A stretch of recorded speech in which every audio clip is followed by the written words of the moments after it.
Ladies and gentlemen, how's everybody doing today? My name is Javon. I'm Kevin.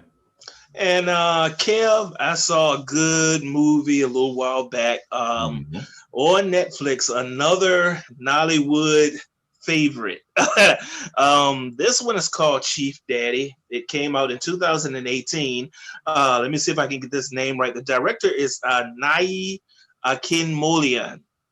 And in a nutshell, it was um, a man who was successful, who had a large family, who passes away suddenly, and now, almost like in real life, when someone sometimes passes away, you find a lot of family members that you didn't even know existed.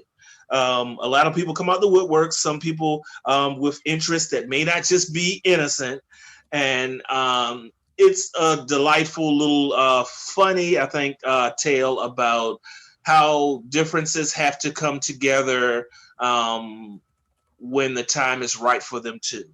I wonder if anyone in the audience has seen this one. Like I said, once again, it's on Netflix.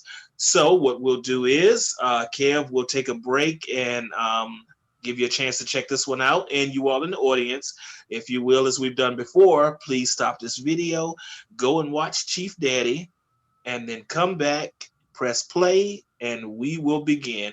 Keep in mind, like I said before, we are going to spoil this one like bad kids.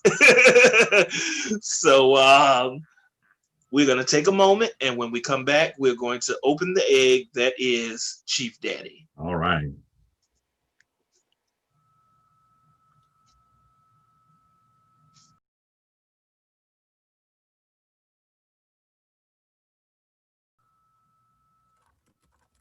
All right, everybody, we are back by now. I hope if you paid attention and followed the rules, then you have familiarized yourself with Chief Daddy.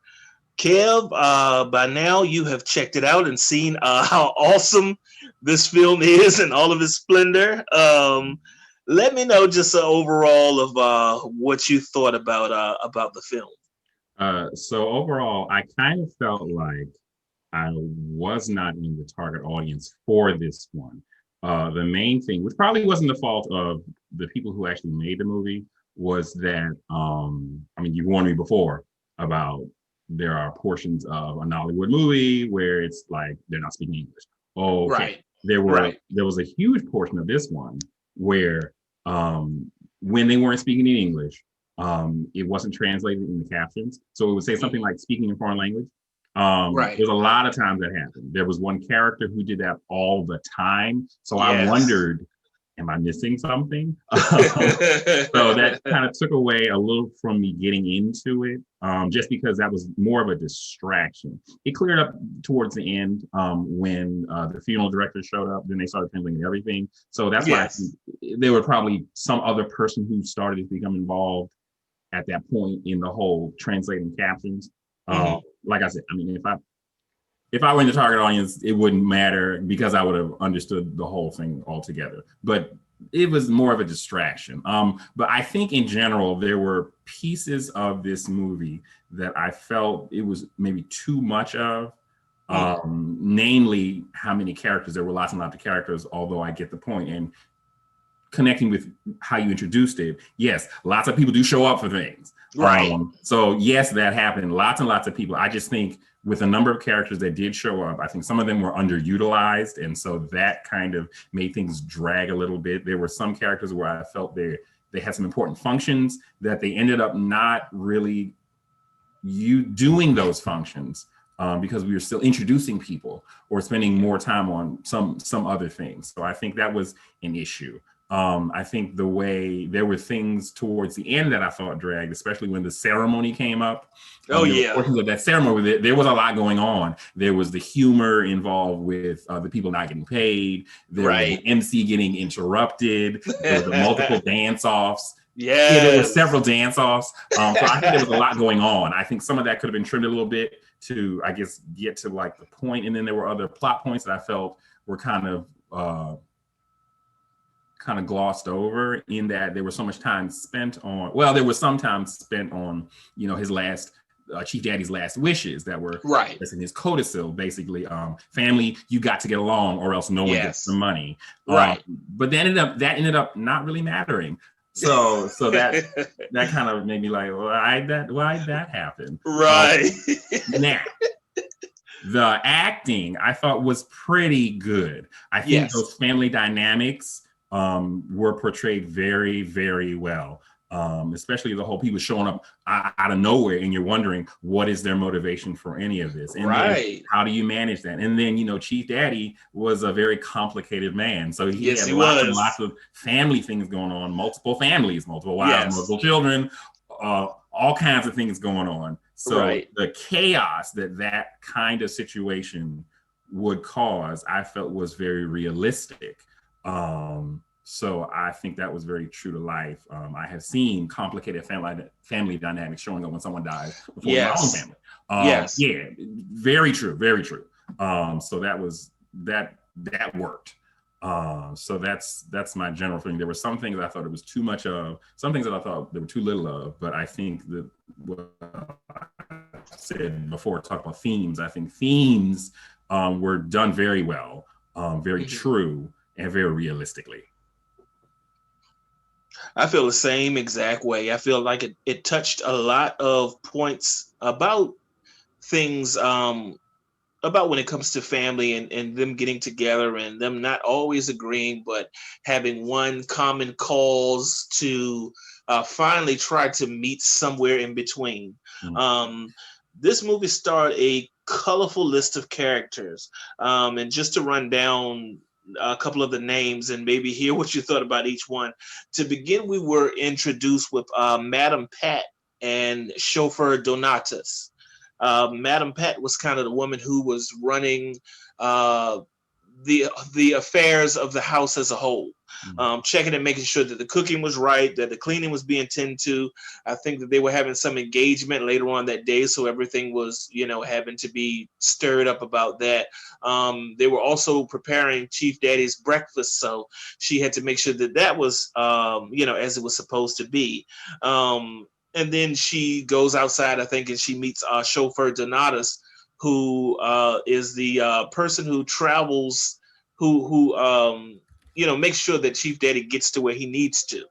And Donatus mentioned to her that like he's the number one man, and then she's talking about she's the number one woman, and they go back and forth a bit about that. But I like the way that they seemed through the movie to be the two rocks, because things always came back to them in some regard. They were the first ones there. They were the ones to find him when he passed away and had to share the unfortunate news to everyone else. How did you feel about Madam Pat and chauffeur Donatus? I really appreciated how they interacted with each other. Yes. I believed that they had spent some time together, working for Chief Daddy, carrying out his affairs, being integral to the functioning of the house. And even when they were fussing with each other, it seemed very real, especially in the beginning. Like before Chief Daddy passed, them fussing at each other, that was really funny. It was really believable. So I did appreciate that. That seemed very grounded to me. The head mistress basically, and the main chauffeur, really grounded, really good banter between them. And even towards the end, even when they were sitting next to each other, when all the family was over there and they were here, upstairs, the I guess like the royalty and servants. I mean, it was real. So I appreciated that. Yes. Then we were introduced to Lady Kimmy Beecroft, and all of her regal air. She was, I believe she was like in the beauty parlor and was barking out orders to Madam Pat about the way that things should be. The food. Food is always a major staple in all of these Nollywood films. And there's a lot of different dishes which I am dying to try and that I've never heard of. And I hope that I'm blessed to at some point, come in contact with. But I felt overall that she was a particular mainstay in the story. She so the majority of the time her voice never rose above a certain level. And although later on you found out that Chief Daddy had been unfaithful, even with her being at one time one of his mistresses in one of his previous marriages. So she knew all about creeping and being on the side and all of that. So there was a part of me that felt sorry that she would have to sit at her husband's, death and have to find out all of these things going on. But in truth, it kind of came full circle because at one time she was in that seat as well, as far as being, unfaithful, having him be unfaithful with who he was with before her. But I thought that she conducted herself with a special degree of like inner peace until the point that she just couldn't contain it anymore. What did you think about Lady Kimmy Beecroft, Lady K? So she definitely was meant to be dignified.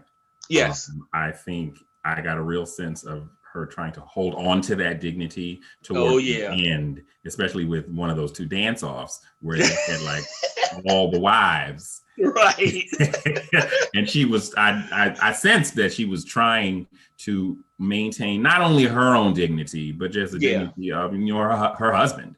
Yes. And that I know at that point she had it. Yeah, it had become a circus. So that was very real, how she was trying to maintain this image of the queen that she felt that she is. So that was good. I mean, I felt a sense of weariness about her, especially in the beginning, where I think one of the first meetings with all the family, and when people just started keep showing up, is like, who is this child? Who is this son? Who's this wife? Who's this mistress? And when at the point when she finally had enough of that meeting, she was like, I'm tired of this. This is ridiculous. Y'all need to fix it because I'm done with this nonsense. Everybody's mother has probably done before. So that was real to me. Yes, so me as well. I really like those elements of her character. Then we are introduced to Femi Beecroft, who is an aspiring rapper. And we find him in the studio, played by none other than Falls, who also had a major part in a couple of days, as we talked about in a separate review. And we find him in the studio, not being truthful. When at first he is talking to, I think, the producer, the owner of the studio, and the guy is saying that the music is trash that he's recording, and he's got this song. It's like you're moving mad. Them like a moving mad before you talk to me. Who's your dad? That every time I hear that, oh my gosh.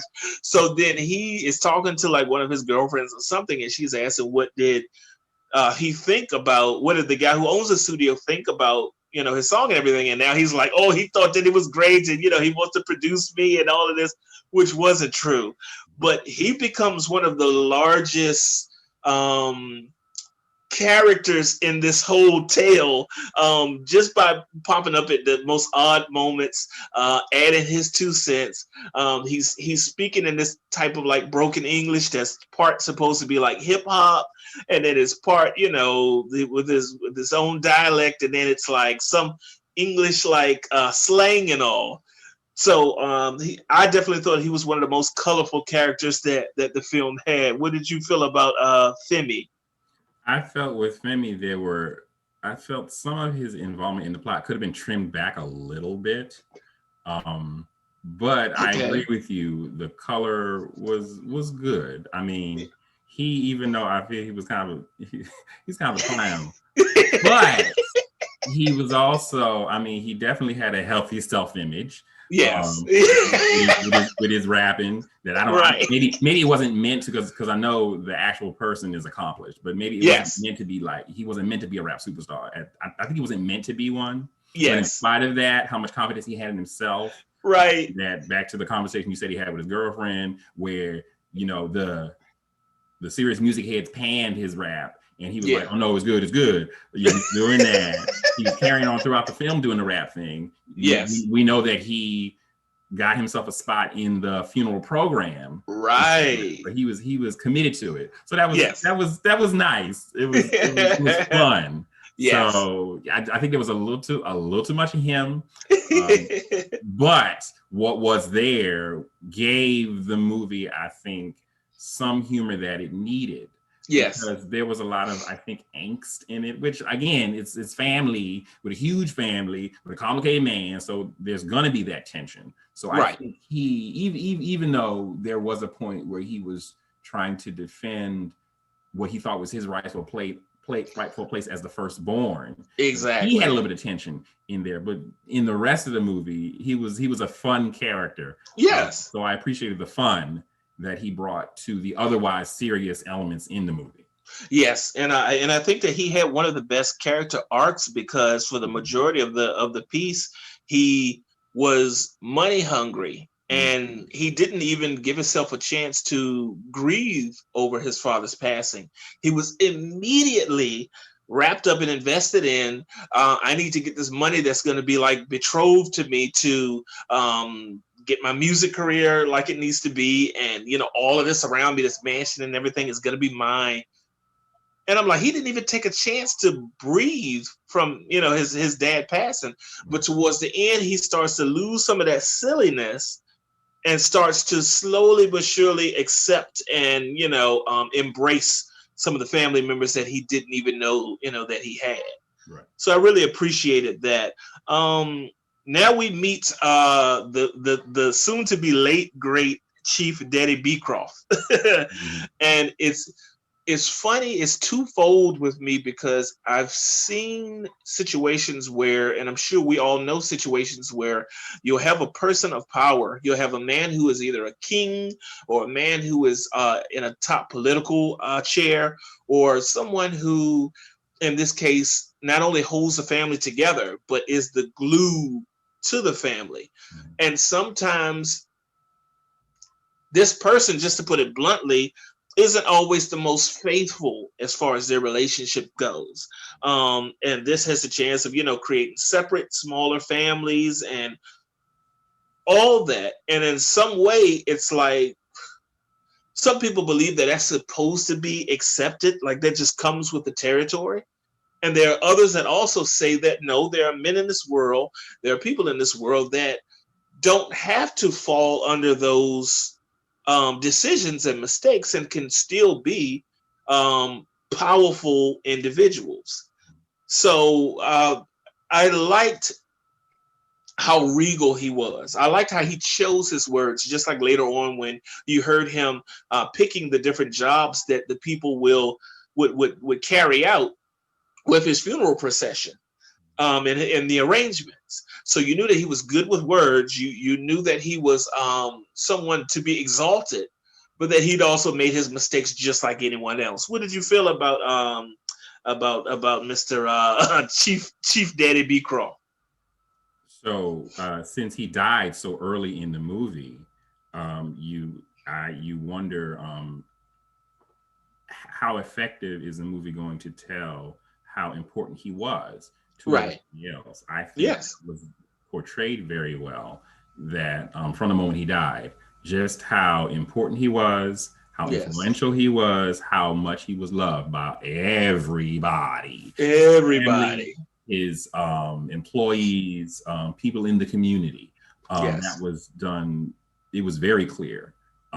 Just how, because I wondered, knowing that the setup is this man dies, here's the rest of the movie. I was wondering, so what is it? What's it going to be about? And you could definitely feel his presence throughout the entire movie. So I thought that was done well, even though the actor wasn't on screen most of the time. Exactly. Felt his influence in the actions and the reactions of the entire rest of the cast. So that was done just perfect. Definite.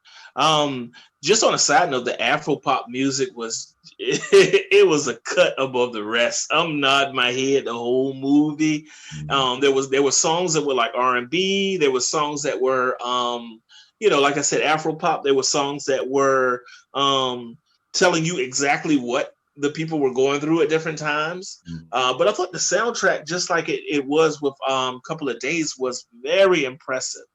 And I'm sure that you felt the same way. Yeah. We met Dr. Tega and Remy Bada. And a little something that you might not have known, and maybe people listening right now,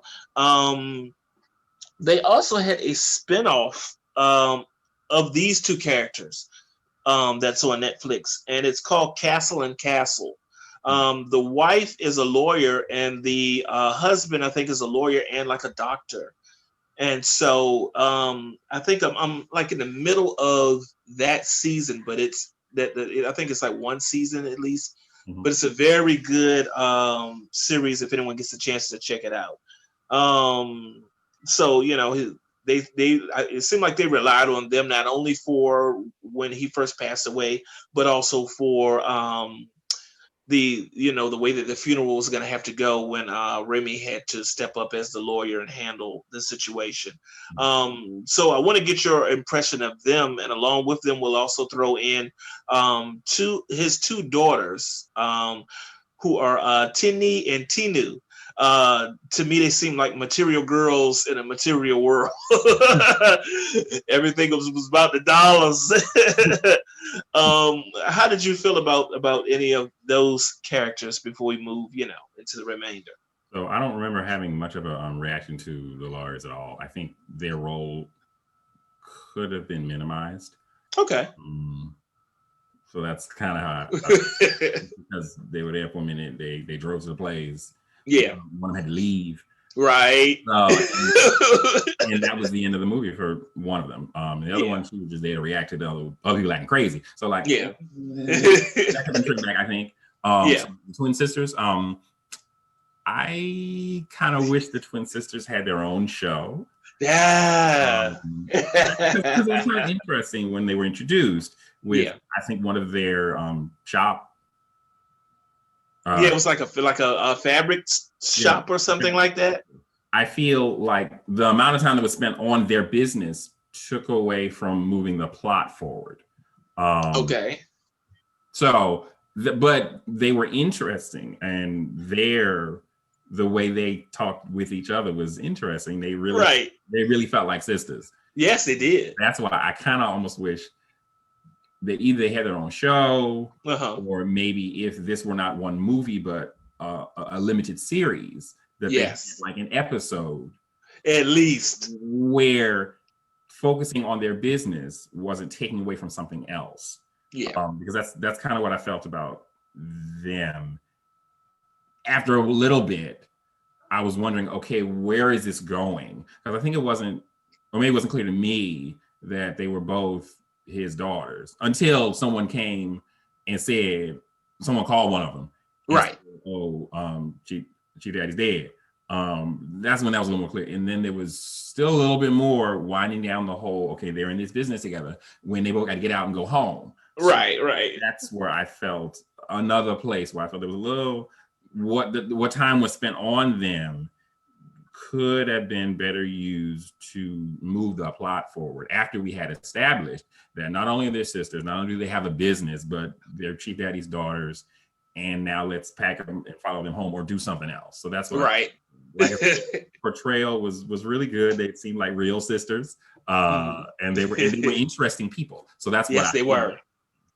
Yes. We had Ajoke, who was Chief Daddy's sister.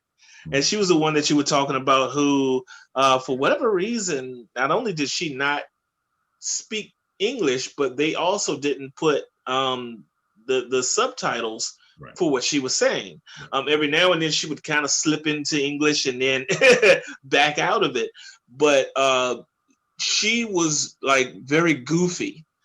And I've seen her in some other things. She was in one that was like I think it was called The Wedding, and there is actually a sequel to that one, but she kind of played that same character, so I wonder if she's like a comedian in real life. The way that she used her face and emoted and expressed herself was hilarious, but you could only pick up a couple of the pieces of what she was saying because you couldn't follow it that good. What did you think about Ajoke? You said basically what I felt. I mean, it was funny. She was acting the most with her face. Yes. All right. But as you said, I didn't understand what she was saying most of the time, because she, more often than anybody else, would stop speaking English, and then it was never translated. So Right. this is the one where I started to wonder, is she saying something that I need to know? Because she's Chief Daddy's sister. So she definitely, even if she wasn't that important, she certainly acted like she felt she was important. Oh, sure. Anyone can relate to that. Someone showing up and appointing themselves head of whatever. That's what she's doing. So that's why I was wondering, when she's saying something, people are reacting to it. I'm like, what did she say? But yeah, and she brought some humor to this. Like I said, all the contortions she put her face in, yes, funny stuff. Everything she said. I mean, she also provided a little bit of levity that I think the movie did need. So, and just a right down of antagonism, especially in the beginning, because towards the end she kind of stopped being, the mean sister. But in the beginning, I think what she did was appropriate. I just wish I knew what she was saying. Exactly. All right, now we have a collection of actresses, and I'll put them into a bit of a jar here. We had Nike and her daughter Iriti. She was, I guess we'll call the first mistress. We had Ikanim and her two sons, and I guess we'd say she was the second mistress of Chief Daddy. Then finally we had Justina, or as she was called, Cece Ice Cream. She was the youngest mistress and would round out the numbers with number 3. What did you think about these women that were thrown into the story and not only disturbed the events, but also added a degree of excitement, a degree of like you just being so sick of them popping up when they did, and with having whatever they thought was owed to them, and how they handled everything with his death and all moving forward. I think there were way too many mistresses. I think the function of that drama, this family drama, could have been handled with maybe one mistress or two. Because again, fine, Chief Daddy larger than life, so he's gonna have 10 mistresses. All right. Right. Chief Daddy was the man. But especially the first two that you mentioned, I feel that could have been handled with one mistress. Oh yeah. Okay. Embarrassment of Chief Daddy having a side piece. Yeah, right. That could have been handled with one mistress. And of course, there are other reasons why there's 3 of them, because Cece Ice Cream, turns out she wasn't a mistress. She was an adopted daughter. So when that was revealed, I was like, oh, he adopted somebody? Oh. Right. So like, that's what I'm talking about, where I think some parts of the plot were important to the plot, but they were underdeveloped. The whole thing about his orphanage.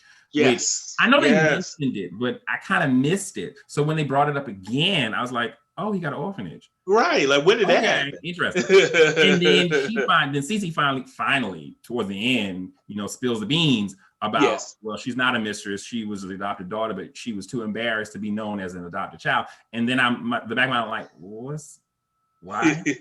So there are things that I may have missed about that. But that whole subplot of he had an orphanage, and I'm like, wow, he wasn't just who was rich, he had an orphanage too. And I feel some kind of way that could have been better addressed earlier. So it doesn't come up. For my reaction was like, where did this orphanage thing come from? Right. Spending all this time on CC Ice Cream, who really, she didn't really do much. She didn't. At all. I mean, she was living the life, but several people were living the life. I mean, right. Not even, we already talked about the rapper son. So we already have somebody living the house. So now here's someone else doing it too. Like, exactly. That's where that didn't add anything to me. And then she spent all this time about how embarrassed she was about being adopted. And so she just let people think she was a mistress. Right. And didn't go anywhere with that either, because what she was talking about people just thought I was a mistress. Well, that didn't happen in the movie. She said it. Yeah. Because again, I think there were too many mistresses. The whole, oh my gosh, mistress was all by that time already covered when they had the meeting around the table. Yes. When they revealed that Big Mom was a mistress too. So what you talking about? So that drama and embarrassment of mistresses had already been covered.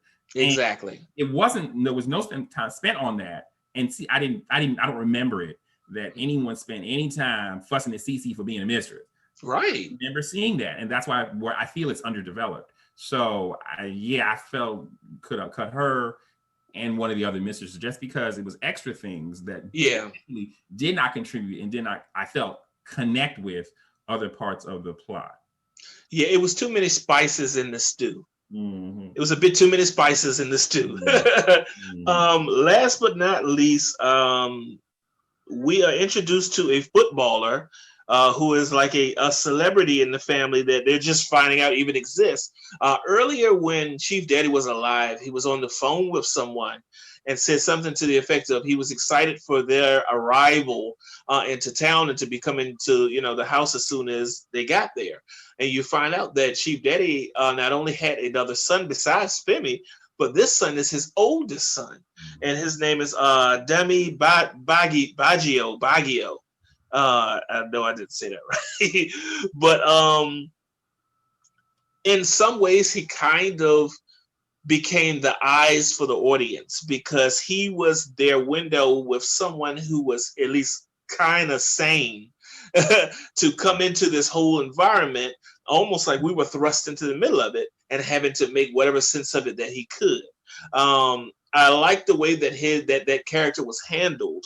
I like that he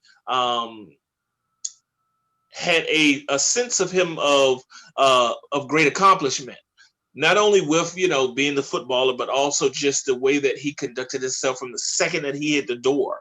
And how, although they, threw on him, "Who are you?" and "You don't belong," and especially Femi thinking that, man's mad at this because man's supposed to be the only son. It's like, I like the way that Demi handled himself. What did you think about his addition to the family? So what I did like was him coming into the family as pretty much an outsider because yes, he was like the secret child nobody knew. That was clear. Yeah. I know that they gave him the role of the peacemaker, which ended up not happening. Right. So that is something I feel was underutilized. That and fine, I get it. It's a big family. He's an outsider, so he's not going to make those inroads. Right. He spends so much time saying that he's the peacemaker. Chief Day wrote in his codicil that you got to listen to him because this is what he's supposed to do. Yeah. We got like maybe 5 minutes of doors getting slammed in his face. And then he finds a girlfriend. Out of nowhere. Then that's it. Yeah, out of nowhere. And then that's it. So he does no reconciliation with the family at all. Right. All right. So I don't know, maybe have it off screen because by the time the final meeting came, then he speaks up and he apologizes to what's her name, Madam Beecroft. Yes. He apologizes for all the drama. Yes. Okay. I feel that he didn't really do anything but show up and then get a girlfriend. Yeah. That was it. So pretty much. That is what I feel was a bit of a mismatch. You spent all this time saying this is what he's going to do. And maybe, okay, fine, he just wasn't successful. But he really didn't accomplish anything. Other than, I don't know. I don't feel he brought the family together. I feel you're telling me that, okay, now they're together. But I don't think it was because of him. So why did we spend so much time saying that that's what was going to be his role? And if it wasn't going to be, then what was the point of introducing yet another person, yet another son, which the rivalry that could have been between him and the rapper didn't really happen. Exactly. And the rapper getting mad for a minute. Yeah. And that didn't happen either because I thought that was going to be like a showdown or something. Yeah. But, so I don't know. They just forgot about it. Maybe because the rapper had grown by then. That's me trying to look on the bright side of that. But other than that, I feel that was another plot element that, was introduced and then was kind of dropped. So I don't know what he was in there for. Because he didn't really do much. His acting was fine, even though he definitely looked like an outsider, and he kind of was, and that was right. That was good. Yeah, in terms of his function, what the film told me his function was. Yeah. So I was like, why you waste my time with him? It was funny also how as Chief Daddy is letting everyone know what their functions will be through a voice recording that he left, as if he knew what was going to happen and knew that getting them together was going to be insurmountable. It was funny how everyone began to accept their position that was being given to them. And all the arguing stopped for a moment. And as he's going down the line, Chief Daddy, and he's saying through his voice that he left behind, this mistress is going to do this thing. He would also give them something like give them a compliment that only they would know, that would make them laugh and smile, which was in some ways kind of spitting in the face of his wife. So to one of them, he's saying something like "my little Cinnabon," and to another one, he's like, my the cream in my coffee, and to another one, and I'm just like, wait a minute, what? Right. But he goes around the table, and every single thing that he gives to them, they're happy and willing to do and excited, to take on. No one has any problem with whatever function they've been given. And so just as they wrap that up, the minister comes in and he's going to pray for the family. And if you remember, as he started to pray, they all were like, oh, whatever, and turned and walked out of the mansion in the middle of the prayer. Man, you talk about something funny. So maybe one of the other times that I really laughed was little CC Ice Cream was arguing with a couple of the other women. And they get to the point that they got violent and they grabbed her wig and pulled it off her head and she ran out of the room. Did you run upstairs or something? Right. Yeah, okay. I remember that, yeah. And was holding her arms over her head as if that would cover the hair she was shamed to show. Right. Yeah. Yeah. Oh my goodness. So as you said before, Madam Pat's daughter's name was Adora. And she comes up suddenly, like what seemed like halfway through the movie, and just shows up at the mansion. And Madam Pat, who was, the servant that we met in the beginning, is saying, "Oh yes, this is my daughter." And her and Dami just link up immediately.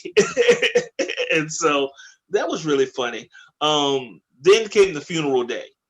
And it's like, we've waited forever for this. It took immense leaps of faith to get to this point. Everybody cleaned up well, which I was like, okay, that's cool. There was a caterer whose name was Madam Tasty. And on the evening of the funeral, she got mad because she hadn't gotten paid or something else. And she literally goes up to one of the little ladies that works for her and starts whipping her, beating her in the head because she's mad because she didn't do something she was supposed to do. And I'm like, this is already starting off crazy. As you said before with the dance battle, what were some of the things in the actual funeral that either caught you by surprise or that you like hollered at or that you just kind of shook your head at, like, really? So the whole funeral program seemed a little disorganized, and I've been there. We've been there. Yes. So I wonder, was that on purpose or wasn't it? I hope it was. Exactly. Even when the group of the male dancers just showed up and like interrupted the MC. Right. Like, what's going on here? And did you see, if you look back again, that was our chauffeur Donatus. Okay. And so so people that he just randomly brought up to the front. I'm like, what? That was kind of weird. I don't think I've seen that kind of thing happen in a movie before, where there's a program and then it gets interrupted like in that way. Right. So it seemed like this was really happening because I've been at places where things happen. Right. I'm on a program, or you're like, what? Or she too early. It seemed like that kind of thing. So that was odd to me, just how that played out. Right. Interrupting the MC, which was weird. Like in mid-sentence. So that was a little odd to me. But then we had the other dance battle, which at that point I wasn't really completely sure that many of the women who were in the second dance battle were like his wives or mistresses until Madam Beecroft said so. Right. It wasn't really super clear to me at that point. I think I had forgotten that. Oh, okay. To this point, like 4 women who had been with Chief Daddy at this point. Right. And they're each dressed in different colors. Right. And they each have 3 or 4 friends who you've never met with them. Yeah, there was and they're all dressed alike. Yeah, there were other people there who we'd never seen before. So I was wondering, are they mistresses too or not? Right. Friends, and all of them were dancing. Yes. Ms. Beecroft was acting like they're all embarrassing her. So that made me wonder, are all of these mistresses or not? So that was right. That was not clear to me at all. I mean, I know Femi was in there. He did his thing. He did his thing. I didn't really have a problem with that. I didn't. Yeah, the whole humor of the caterer not getting paid, we've been there. So yeah, certainly. Mind that. It was fun. I think there's a little, maybe that could have gone like 15 seconds less, maybe 15 seconds, maybe. Okay. Right. But yeah, at the end, when Madame Beecroft had finally had it.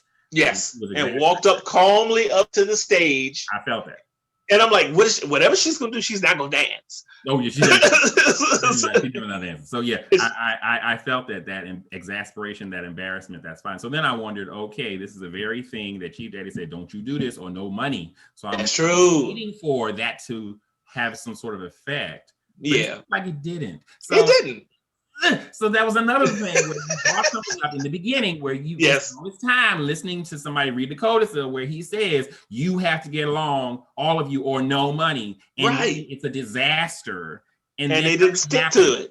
So I'm like, wasting my time again. Yeah, it's like, what are the stakes? You keep moving the goalposts. Right. It's like you have invested all of this and you got me invested in, are they going to make it? Because they've been fussing all movie. Right. And then it fails to mean anything. So that now I feel you've wasted my time with this whole thing. Yeah. Worry about the family when it never really mattered. Exactly. And like I said before, it also never mattered later when the whole initial public offering came about. Yes. No one's getting money anyway. Right. Big Daddy about to go public. IPO. Why that IPO? Why did we go through any of this? Yeah. None of it mattered. Yeah. I don't know why that happened. Because and then they tried up until that point. So I don't know why they threw all that away at that point. That was weird. Yeah, because then they tried to put a nice bow on it, like for the first time, instead of the family being mad because of what the way it unfolded, they kind of all laughed. And it was like supposed to be the first time that they all shared a laugh.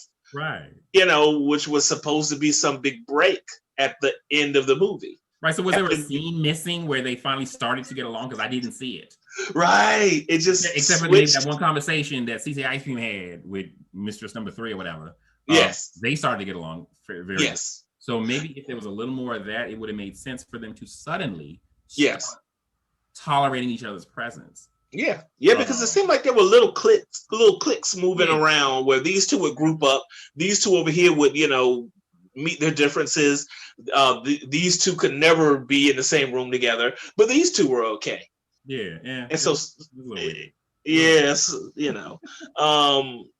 but as you said, they found out at the end that the only way that they could get the money was if I think the company was bought out or something like that. You find out that Demi and Adora get together. And what was so weird, I don't know if I was the only one that felt that way, the way that they wrapped the movie up at the end was once again through his eyes. And it made it seem like he had somehow narrated everything. Because he gives us little pieces, he's looking out of the window about, now I am with Adora, and everything that transpired was was crazy at the time, but turned out to be the best thing that could have ever been for us. And I'm like, wait a minute, I didn't know he was narrating this. Where did he come from? Yeah, if they had brought up that whole narration thing, or at the beginning, maybe in the beginning, that would have work a little better, right? If his character is the frame for this whole thing, right? I think that would make a lot more sense. It really did. In the middle, like I mentioned, he does nothing, and then at the end, it's his story now. What? Yeah. Like, wait a minute. Weird. Final question. Before we go into our breakdown, who, in your opinion, because they never said, and I don't know if they wanted to make a sequel. Ladies and gentlemen, hopefully you saw by now. At the end, a woman arrives at the gates of the mansion and gets out of her car and walks up and looks like, oh no, they didn't. Right. No, they didn't do this without me. Who do you think that was supposed to be? No idea. And I'm wondering, so, Big Chief Daddy was meticulous about this. Yes. All this planning. Yeah. This all worked out. He got the rest of the family, assuming she's some family member, the rest of the family in one place on one day to tell them everything that needs to be done. And he also had the IPO thing worked out ahead of time, which I don't want to. So I'm like, who could this person be? If this is his wife, why is she like 6 months late? True, because it literally said 6 months later. Right. Why is she 6 months? What? So that's why I refuse to believe that, because I'm like, don't tell me she's another wife when she's this late and how she have been missed. Yes. And anyway, as big time as Chief Daddy is, why is she this late? She should have. Exactly. I don't know, because I got the sense she came in from out of town. Maybe. Yeah. Like, was she in America or? Who didn't tell her that Chief Daddy, whoever he was to her, why was she this late? So I refuse to accept that maybe she's a wife. I mean, maybe she was, but I'm like, this doesn't make any sense at all. She's too late. Yes. Or to be another wife. So, okay, she's not a wife. She's looking at this place like she knows it. But the doorman, Donatus, I'm sorry, chauffeur Donatus, I thought it was him, said, who are you? So, so maybe she's not a wife because he don't know her. He knows everything. Right. Everybody don't know what. You know what I'm thinking in a perfect world. And I kind of stretch my imagination around this. What if she was the person who was going to be purchasing the company? Oh. And that meant that the money would finally be released to everyone as it was supposed to be. Then why didn't they say that? They just I know, random woman step out of SUV and start looking, and that's all she does. What am I supposed to do with that? And I refuse to accept this thing as like a sequel. It's not like this is going somewhere. Tune in next week for the exciting conclusion to Chief Daddy. Right. That was it. It was just done. It's just a random woman. No subtitles. No, nothing. She just shows up looking at this. I couldn't even read her expression. It was an expression. I just didn't know what it was. So they never said. She didn't answer him when Donatus is like, "Who are you, woman?" And why do you have this random woman here? What else is on the cutting room floor? That was crazy. Random woman that we wasted 2 minutes watching step out.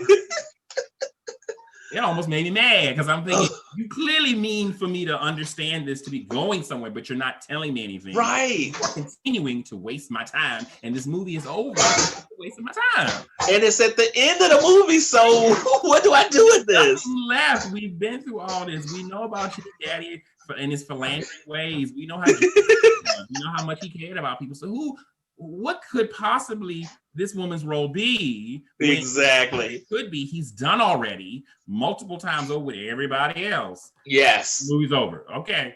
I guess we'll find out. Okay. Right. Oh, all in all, man. As far as being directed, I'll say it was just the way that the film was directed was just okay, in my opinion, until the funeral. And then that brought a little bit of relief here and there to make the first part have something that you at least built up for, and it came through as crazy as it did before it came crashing, I guess, back down. That slow motion fight scene with Lady K and the ladies on the stage was a weird choice. To take it and suddenly put that part of it in slow mo, but right. That's what he wanted to do, so that's what he did. Acting, as you said, was pretty good. The standouts I thought were Madam Pat and chauffeur Donatus, because they seem to be the backbone of the film, and I really appreciated what they gave to it. The script was okay, but the story was exceptional. Mm. Because as we've said, we've all seen times where there's some great going on that makes a family react because of it. And it's almost like a ripple effect, and everyone has to kind of deal with whatever it is in their own way. Mm. The Fifth Element, just as with Couple of Days for me, was just a window into how Nigerian families handle things and how similar it can be to how we do things over here. Mm. Um, all in all, I teeter on moving on, but I think I would give it a low. We saw that. In other words, a low three out of five. What say you, cuz, as far as Mm. this is concerned? Let me start with the well, the acting. I thought it was pretty good Okay. for some of the characters. I thought it was pretty good. Like I said, I've already mentioned about how some people I really felt their character come through. Yes. Especially I think Madam Beecroft, Oh, certainly. just someone being thrust into the position that she was thrust into. I think Yeah. she did a really great job of trying to maintain that grace and dignity. Yes. Um, so that wasn't really too bad.